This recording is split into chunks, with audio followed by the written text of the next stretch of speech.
Case നമ്മൾ ഇന്നലെ ഇട്ടിട്ടുള്ള ഒരു വീഡിയോ മനോലോ മാർക്കസ് എന്ന് പറയുന്നിട്ടുള്ള പരിശീലകൻ്റെ ഒരു ഔട്ട് വിളി ഫാൻസിൻ്റെ ഇടയിൽ ചെറിയ തോതിലെങ്കിലും തുടങ്ങി കഴിഞ്ഞു. ആ ഒരു വീഡിയോയുടെ എൻഡിൽ ഞാൻ പറഞ്ഞിട്ടുണ്ടായിരുന്നു മിക്കവാറും ഔട്ട് വിളിയൊക്കെ ശക്തമായിട്ട് വരുന്നതിന് മുമ്പ് തന്നെ പുള്ളി സ്വയം ഇറങ്ങിപ്പോകാനുള്ള സാധ്യതകളുണ്ട് എന്നുള്ളത്. എന്താണെങ്കിലും മണിക്കൂറുകൾക്ക് ഇപ്പുറം തന്നെ 90 സ്റ്റോപ്പേജിൻ്റെ ഒരു റിപ്പോർട്ട് വന്നിരുന്നു.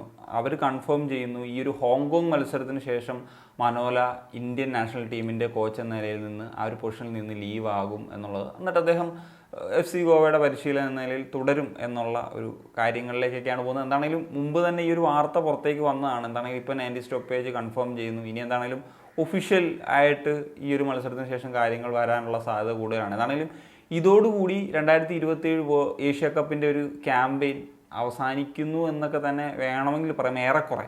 കാരണം എന്ന് വെച്ച് കഴിഞ്ഞാൽ ഇപ്പോൾ ഹോങ്കോങ്ങിനെതിരെയുള്ള മത്സരം വിജയിച്ചു കഴിഞ്ഞാൽ പോലും പുതിയൊരു പരിശീലകൻ വരുന്നു. ആ പരിശീലകന് ഈ ഒരു ടീമിനെ ടെസ്റ്റ് ചെയ്യാനുള്ള സമയം അപ്പോഴത്തേക്കും മിക്കവാറും സമയമല്ല അവസാനിക്കും. ഒരു ക്യാമ്പ് പോലും മര്യാദയ്ക്ക് കിട്ടില്ല. അപ്പോൾ ഇങ്ങനൊരു സൂചന ഉണ്ടായിരുന്നെങ്കിൽ ഇപ്പോഴായിരുന്നു ചെയ്യേണ്ടത്. കാരണം ഇപ്പോൾ ഒരു വലിയ ക്യാമ്പിനൊക്കെയുള്ള സാഹചര്യം ഉണ്ടായിരുന്നു.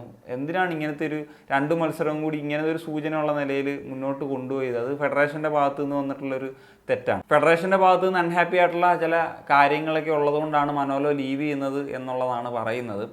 അതിൽ വളരെ കൃത്യമായിട്ടുള്ള കാര്യങ്ങളൊന്നും വന്നിട്ടില്ല. മിക്കവാറും പറഞ്ഞ പോലെ പല ടീം സെലക്ഷൻ്റെ കാര്യത്തിലും പല കാര്യത്തിലും കോച്ചിന് ഒരു പൂർണ്ണ സ്വാതന്ത്ര്യമില്ല എന്നൊക്കെ ഉള്ളത് മുമ്പ് മുതലേ കേൾക്കുന്ന കാര്യമാണ്. അവരുടെ പപ്പറ്റ്സായിട്ട് നിൽക്കുന്നവർക്ക് നിൽക്കാം. അങ്ങനെ പപ്പറ്റായിട്ട് 3-4 കൊല്ലം നിന്ന ആളുകളൊക്കെ നമുക്കറിയാമല്ലോ. അതിന് പറയേണ്ട ആവശ്യമില്ല. എന്താണെങ്കിലും മനോലയുടെ ഒരു സൈഡിൽ നിന്ന് നോക്കുമ്പോഴും പുള്ളി ഈ നാഷണൽ ടീമിൽ വർക്ക് ചെയ്താൽ അതൊരു സക്സസ്ഫുൾ ക്യാമ്പയിൻ ആകാനുള്ള സാധ്യത എന്ന് പറഞ്ഞു കഴിഞ്ഞാൽ ഒരു 2-3% മാത്രമാണെന്ന് ഞാൻ പറയും. കാരണം എന്ന് വെച്ച് കഴിഞ്ഞാൽ ഇന്ത്യയുടെ ഒരു ചരിത്രം നോക്കിക്കഴിഞ്ഞാൽ സമീപകാലത്ത് ഒരു സക്സസ്ഫുൾ ആയിട്ടുള്ള കോച്ച് ആരാണ്? അപ്പം കോച്ചസിൻ്റെ കുഴപ്പമല്ല എന്ന് പറയുന്നത് വളരെ വ്യക്തമായിട്ടുള്ള കാര്യമാണ്. കാരണം പഴയ സാഹചര്യം പോലും അല്ല. ഇപ്പം സ്റ്റിമാച്ചറയോ അല്ലെ കോൺസ്റ്റന്റൈനറയോ സാഹചര്യം പോലും അല്ല. ഏഷ്യൻ ഫുട്ബോൾ മൊത്തത്തിൽ മാറിക്കഴിഞ്ഞു. പല ടീമുകളും ബഹുദൂരം മുന്നിലെത്തി കഴിഞ്ഞു. അവർ ഒറിജിനൽ പ്ലേയേഴ്സിനെയും നാച്ചുറലൈസ്ഡ് പ്ലേയേഴ്സിനെയും ഒക്കെ കൊണ്ടുവന്നിട്ട് അവിടെ ക്വാളിറ്റി അപ്പാക്കി കഴിഞ്ഞു. അപ്പോൾ അവരോട് പിടിച്ച് നിൽക്കാൻ എന്തിനിപ്പം സാഫിൽ പോലും ഇന്ത്യക്ക് പിടിച്ചു നിൽക്കാൻ പറ്റാത്തൊരവസ്ഥയാണ്. അതുകൊണ്ട് തന്നെ ഇപ്പോൾ ഇനിയിപ്പോൾ ക്ലോപ്പോ പെപ്പോ വന്നു കഴിഞ്ഞാൽ പോലും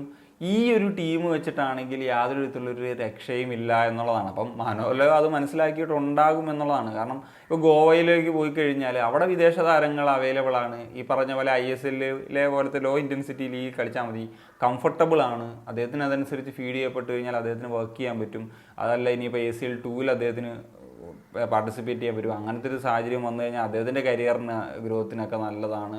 വേറെ വലിയ ഏഷ്യൻ ലീഗിലേക്ക് പോകാനൊക്കെ അത് ഗുണകരമായിട്ട് മാറും. അല്ലാണ്ട് ഇന്ത്യൻ ടീമിൻ്റെ പരിശീലനമായിട്ടിരുന്നിട്ട് പ്രത്യേകിച്ച് ഒരു ഗുണമില്ല എന്നുള്ളത് മനസ്സിലാക്കി. അതൊരു ഭീരുത്വമാണെന്ന് വെച്ച് കഴിഞ്ഞാൽ അതെ, ഇതൊക്കെ നേരത്തെ മനസ്സിലാക്കി കാര്യങ്ങൾ ചെയ്യേണ്ടതായിരുന്നു. എന്താണെങ്കിലും എനിക്ക് തോന്നുന്നത് ഇനിയിപ്പോൾ ആര് എന്ന് പറഞ്ഞൊരു ചോദ്യമുണ്ട്. വല്ല ഇന്ത്യൻ പരിശീലകനൊക്കെ ആയിരിക്കും ഇനിയുള്ള സാഹചര്യം നോക്കുമ്പോൾ നല്ലതെന്നുള്ളതാണ്. കാരണം ആരെങ്കിലും വേണമല്ലോ. അതുകൊണ്ടാണ് ഞാൻ പറഞ്ഞത്. കാരണം ഇനി ഇന്ത്യൻ ഫുട്ബോളിൻ്റെ സാഹചര്യമൊക്കെ മനസ്സിലാക്കി അറിയുന്ന ഒരാളെ കൊണ്ടുവരുന്നതിനേക്കാളും നല്ലത് അതായിരിക്കും. എന്താണെങ്കിലും ഇനി മുന്നോട്ട് പോകാനുള്ള സാധ്യത വളരെ കുറഞ്ഞു. അപ്പം ഒരു ഇന്ത്യൻ പരിശീലകൻ എന്ന് പറയുന്നൊരു സാഹചര്യം ഉണ്ടെങ്കിൽ അത് ഉപയോഗിക്കുന്നതായിരിക്കും നല്ലതെന്ന് പറഞ്ഞു. ഞാനിപ്പോൾ എൻ്റെ ഒരു എന്താ പറയുക ഒരു ബോധ്യത്തിൽ എന്ന് പറയുകയാണ്. ചിലപ്പം അതും സക്സസ് ഒന്നും ആയിട്ട് വരണമെന്നൊന്നും യാതൊരു നിർബന്ധമില്ല.